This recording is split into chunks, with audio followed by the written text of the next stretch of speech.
ওলামা সম্মেলনের সম্মানিত সভাপতি, আমন্ত্রিত হযরত ওলামায়ে কেরাম, মুরব্বিয়ানে আযম, মহান আল্লাহ রাব্বুল আলামিনের দরবারে আলিশানে লাখ কোটি শুকরিয়া আদায় করছি যে মহান আল্লাহ রাব্বুল আলামিন আমাদেরকে ৫৬,০০০ বর্গ মাইলের এই স্বাধীন বাংলায়, স্বাধীন বাংলাদেশে স্বাধীনভাবে আমাদেরকে কথা বলার মতো একটি সুযোগ করে দিয়েছেন।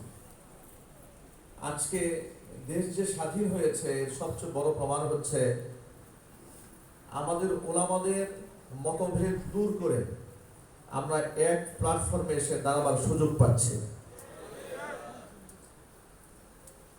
আমি একেবারে ছাত্র জীবন থেকে যে থিমটা ব্যক্তিগতভাবে লালন করেছি সেটা ছিল যে ওলামাদের কোনো দ্বন্দ্ব থাকবে না, হৃদয়ের কোনো দূরত্ব থাকবে না।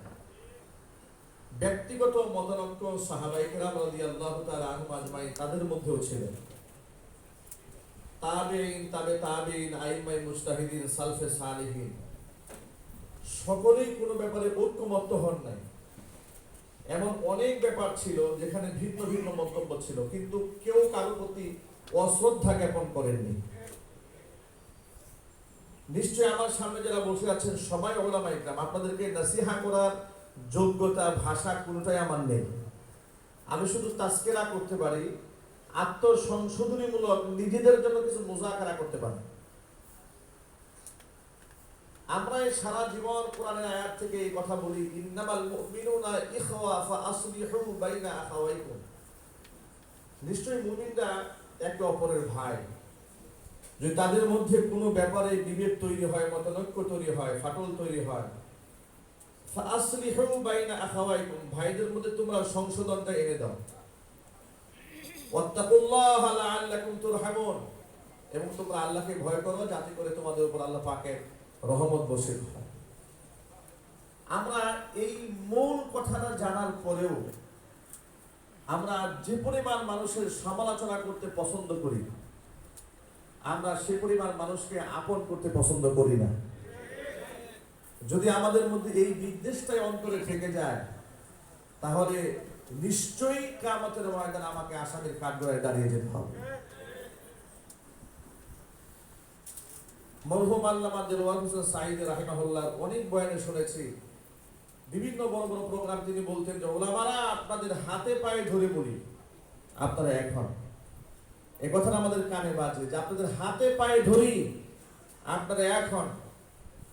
আপনারা যদি এক না হন তাহলে ইসলাম বিদ্বেষীরা, কে আলিয়া, কে কওমি, কে সরসিনা পীর সাহেবের মুরিদ, কে চরমনাই পীরের মুরিদ, এগুলা দেখা হবে না, দাড়ি ধরে ধরে জবাই করা হবে।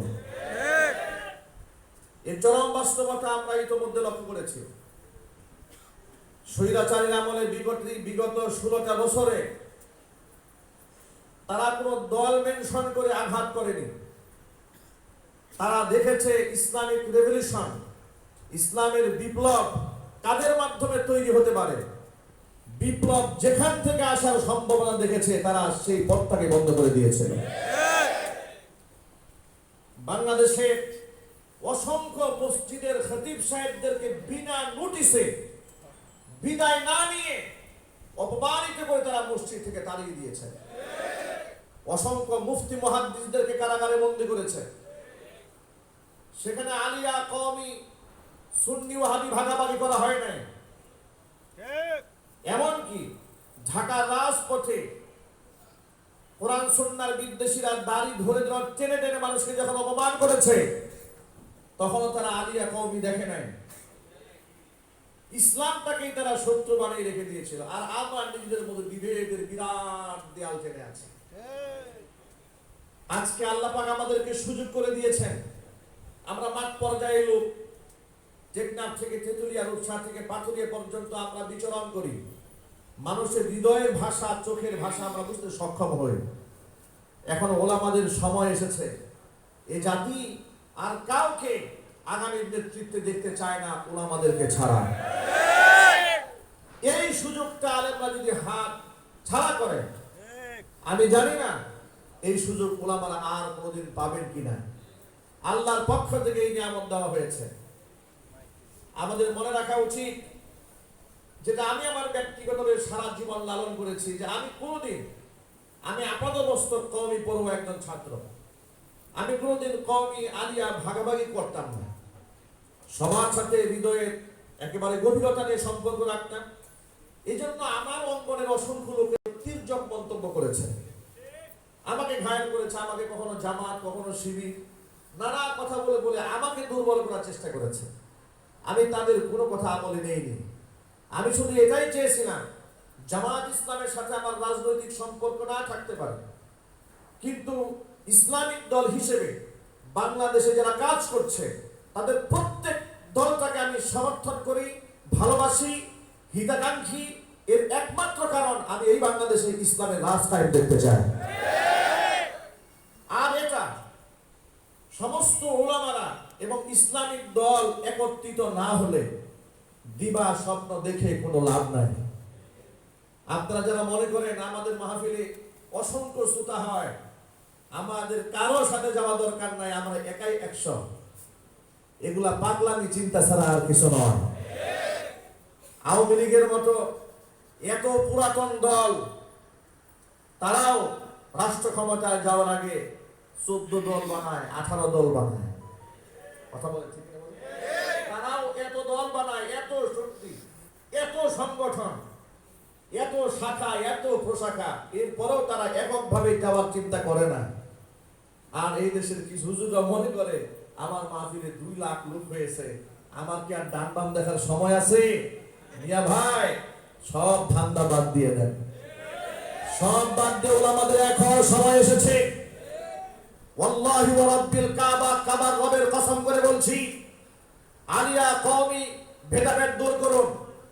সাথে সাথে যারা আলেমদের বিরুদ্ধে ঐক্যবদ্ধ উলামা যেন না হতে পারে, আলেমদের বিরুদ্ধে পেছন দিয়ে কাজ করে তাদেরকে চিহ্নিত করুন। জাতির সামনে এদের মুখোশকে উন্মোচন করে দিন, যাতে উলামাদের মাঝে বিভেদ সৃষ্টি করতে না পারে। ওয়াল্লাহি ওয়া রাব্বিল কাবা, উলামারা যদি এক হতে পারে, এক প্ল্যাটফর্মে দাঁড়াতে পারে, কোন সুদখোর, কোন ঘুষখোর, কোন লম্পট, কোন মাদক ব্যবসায়ীর পেছনে এদেশের একজন মানুষও হাঁটবে না।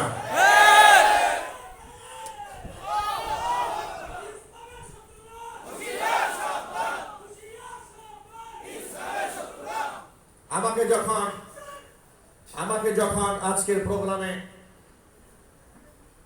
হুসাইন ভাই দাওয়াত করেছে, আমি অত্যন্ত সাদরে গ্রহণ করেছি। কিছু লোকরা আমাকে বলে, হুজুর আপনি কওমি আলেম, জামাতের প্রোগ্রামে যাবেন? আমি বললাম, প্রিয় ভাই, এগুলা করে করে ইসলামের 12টা বাজাইছেন, এগুলা করে ইসলামের 12টা বাজিয়েছেন। এই আসাবিয়াত বাদ দিয়ে দেন। একমাত্র আমার ঘরে খাঁটি ঘি আছে, আর কারো কাছে নাই। এই চিন্তা বাদ দিয়ে দেন, এই চিন্তা বাদ দিয়ে দেন। এই চিন্তা বাদ না দিলে আজকে দেশের মানুষ আপনাদেরকে নিয়ে স্বপ্ন দেখে, আলেমদেরকে নিয়ে স্বপ্ন দেখে, স্বপ্ন না দেখে ঘৃণা করতে শিখবে।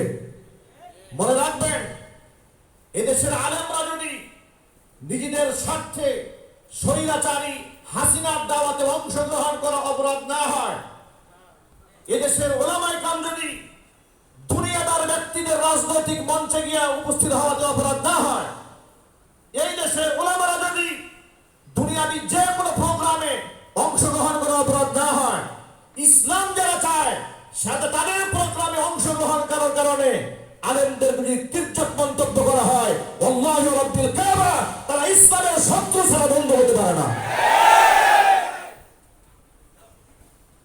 সুতরাং অন্তর থেকে ভেদাভেদ দূর করে ফেলুন, মানুষকে কাছে টানুন, সমালোচনা থাকলে গঠনমূলক মন্তব্য করুন, মন্তব্য আসতে পারে।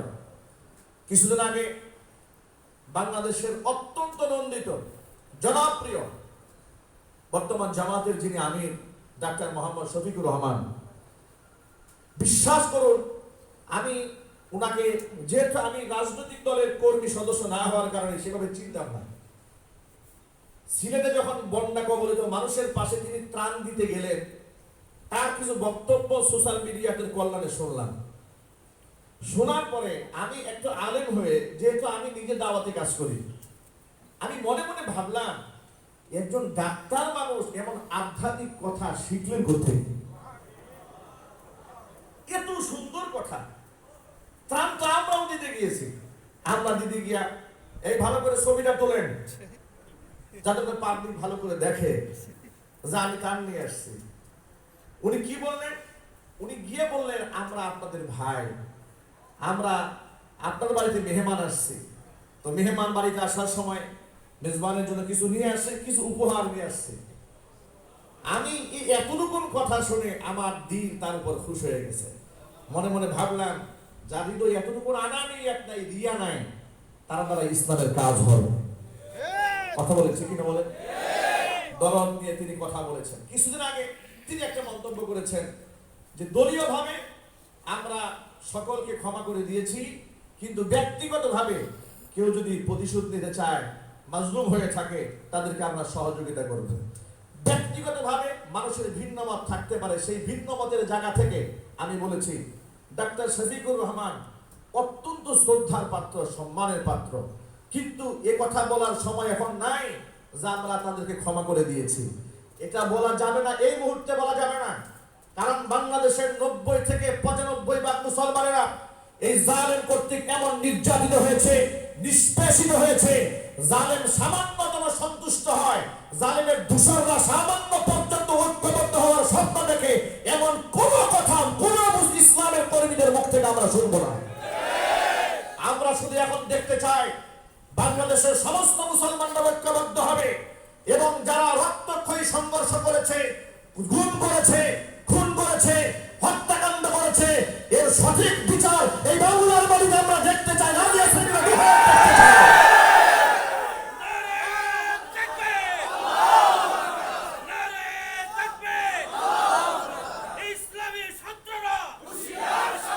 আমি এটা আমার একান্ত ব্যক্তিগত মতামত, এটা কারো জোর করে গায়ে মাখানোর কিছু নাই।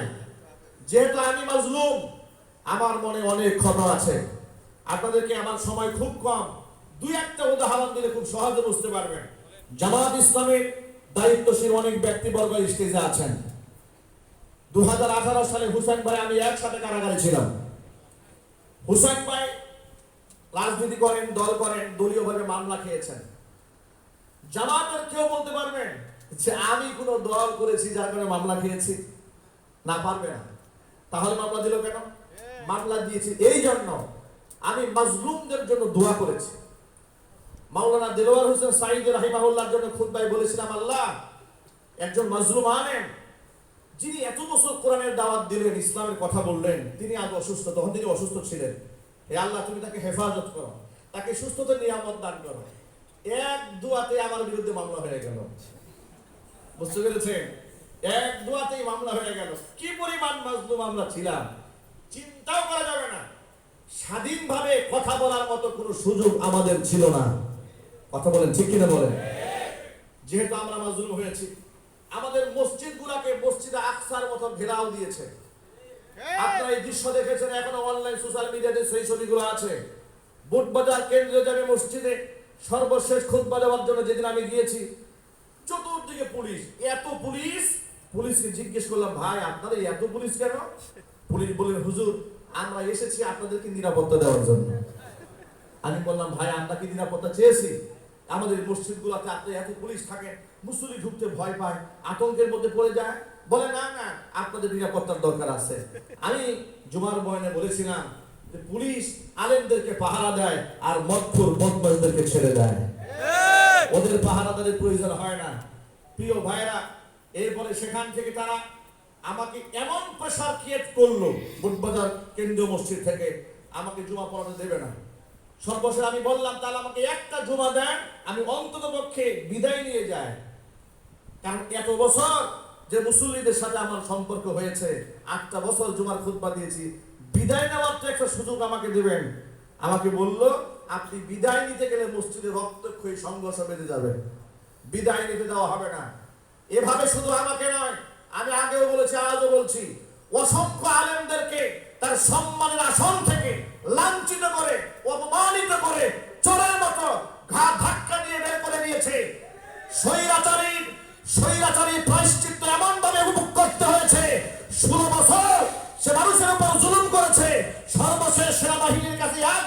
সময় চেয়েছিল জাতির উদ্দেশ্যে ভাষণ দেওয়ার, আল্লাহর পক্ষ থেকে কেমন যেন ফয়সালা হয়েছে, যেখানে আলেমরা শেষ বিদায়ের সময় সুযোগ দেওয়া হয় নাই, তার মতো হাজিরাকে শেষ বিদায়ের কোনো খুতবা দিতে দেওয়া হবে না, ভাষণ দিতে দেওয়া হবে না। তুই জুতার মালা পরে পাওয়া যায় যাবে।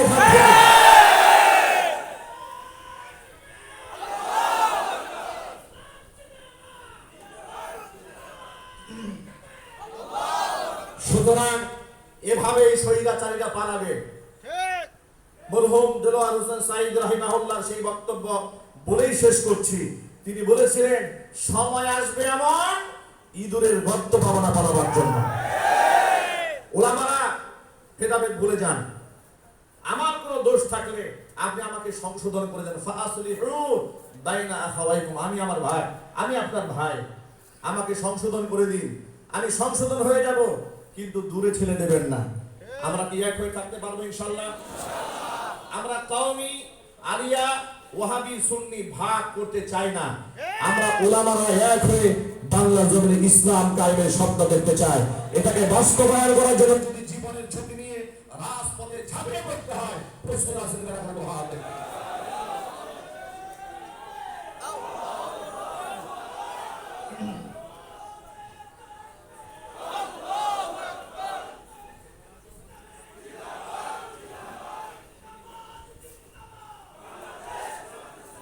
আল্লাহ রাব্বুল আলামিন আমাদের সকলকে কবুল করুন, মঞ্জুর করুন, আমিন। আসসালামু আলাইকুম।